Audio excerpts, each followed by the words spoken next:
Hey, what's up, Crypto Army? I'm Travis, your crypto newbie, bringing you my experiences so you don't have to learn things the hard way. Just a reminder, I'm not a financial advisor, and none of my content should be viewed as financial advice. If you like what my content offers, don't forget to hit that subscribe button, like the video, and turn on notifications to get notified when I publish new content. It really helps the channel grow and get the content to others that might like it. So today we're going to do a quick recap of the Safemoon Sunday AMA. They covered quite a bit of information today. They did have some technical issues with Twitter, so things were kind of all over the place is probably the best way to describe it.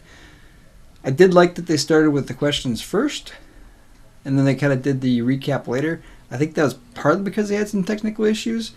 They kept getting bounced in and out, and I also got ejected into the blockchain, as I like to say. Hopefully in the future it goes better. They're talking about doing it a little bit different in the future to avoid those issues, but we've never really had a Twitter Spaces problem in the past. So I tend to think of it as an anomaly, but hopefully they pick something that allows for recording the AMAs in the future. There are some things like YouTube channels, I can't record those, so hopefully they continue to use some sort of an approach that allows for doing these AMAs as live streams, so I can keep bringing you the content. What do they talk about today? So as far as the wallet, the multi-wallet private key import and 24 seed phrase support is done. It's just going through the QA process, and we should see that update hopefully in the next version release. They're also working on the 13 different languages and different dialects, so multiple countries will have access to Safemoon Wallet in those regions where those languages are recognized. Now, as far as where they are on other things, so some of the things they talked about was the ability, and I mentioned this previously in a previous video, and I think I mentioned it in a question I asked, but the ability to have fiat in your wallet. And they talked a little bit about that. They didn't actually say that that's what they're working on, but that's kind of the implication of talking about it, is everybody just assumes now that that's something they're going to try to put in there. But they talked about some of the regulatory requirements in order to do that, specifically as relates to the wallet, but then also the exchange. And there's some elements of that between the phone and a web-based, so there's a little bit of crossover in those capabilities. But they talked about having to have the anti-money laundering and the KYC process and doing the regulations for all of that, as well as how you have to display things visually, because you have to keep things separated, I guess, by regulation, which is kind of a weird regulation. Why would it matter if your fiat was stored separately from your crypto? It just doesn't seem to make a heck of a lot of sense as far as regulation goes, but it wouldn't be the first time that governments passed regulations that just didn't make any sense. So well, I'm assuming they're right. But I would prefer just to have everything in one list. I mean, it's not too complicated to tell the difference between US dollars, euros, and every other crypto out there, and cryptocurrency. Pretty straightforward. But they talked about that and just regulation in general. They also said that V2 is done, and the third party that we've been waiting for is done with their portion as well. So now they're just in the QA process, and we've heard this word a couple times in the recent weeks, but it's imminent. The V2 release is imminent. I don't know what that means. Again, they're going to not give us a specific date, because if they miss the date, you're going to roast them. So they're done giving specific dates, and by and large across the community, people are okay with that.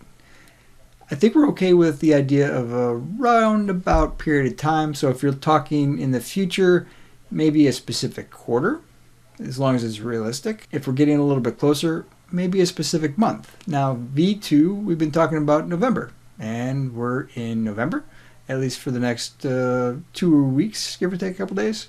So I would anticipate potentially in this month we will see it. But again, I'm not at the team, and I'm not going to make a projection. But if it's done and just requires QA, assuming there's no other issues that are found during the QA process, it could happen on the next update of the Safemoon wallet, potentially. Now, some of the other things we talked about is what's going to happen with the exchanges and how those processes are going to work. And each exchange is going to be a little bit different, but they're still working through some of those details as well. They talked a lot about cost, and essentially because it's their contract, what they're trying to do is no cost. A couple of clicks in the Safemoon wallet and you're done.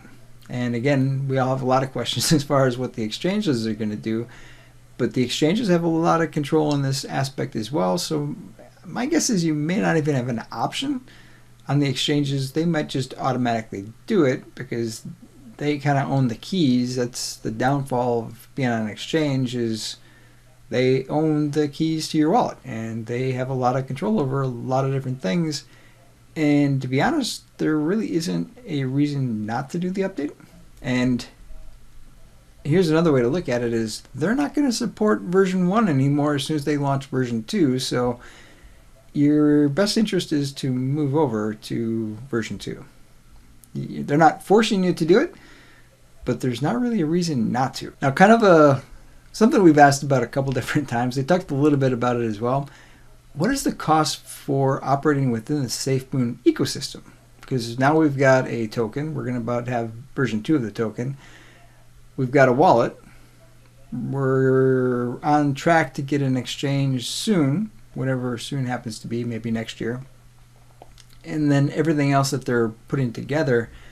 Well, how much is it going to cost to move Safemoon around the ecosystem that Safemoon's building? And what they've said is they're trying to keep it as close to no cost as possible, which means no 10% fees, which is nice. And they gave a couple of examples, like sending money to grandma as one example.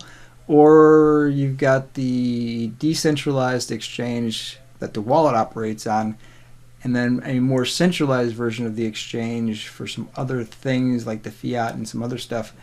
Moving back and forth between there should not cost you 10% fee every time you're doing it. So that's what they're saying, is potentially there won't be any fee for that, or a very small fee, if anything. So that's all good news. Those are things we've been talking about, especially on the e-commerce portion of things, where you want to send a gift to a family member. I don't know that it's necessarily going to be free. They talked about like maybe a 2% transfer fee for things like that, but that's all great news. Now, one theme that kind of ran through the entire AMA was regulatory requirements.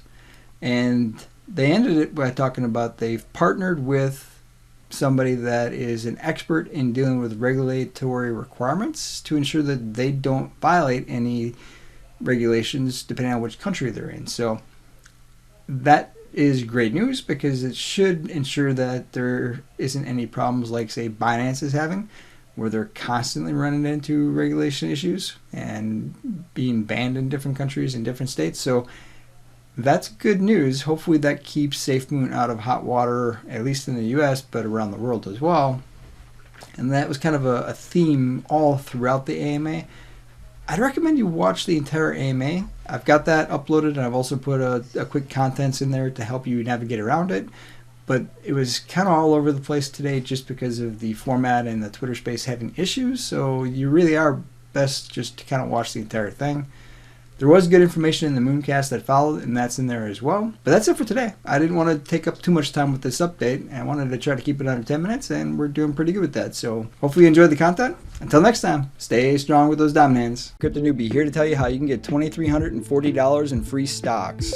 All the links I use in this video are in the description. Sign up for Webull and get 2 free stocks valued up to $2,300. Your first stock is free automatically. Deposit any amount and you get your second stock. Deposit 1 penny and you get your second stock. Total value could be up to $2,300. Generally $5 per stock is what you get. Next we have block fee. Get $10 in Bitcoin just for signing up. Read the fine print. I've got a rewards account. You'll get $40 in Bitcoin, as will I. So you know exactly what I'm going to get and what you're going to get. You do need to deposit $100 to get your $40 in Bitcoin. That's the overview how to get $2,340 just by signing up for accounts.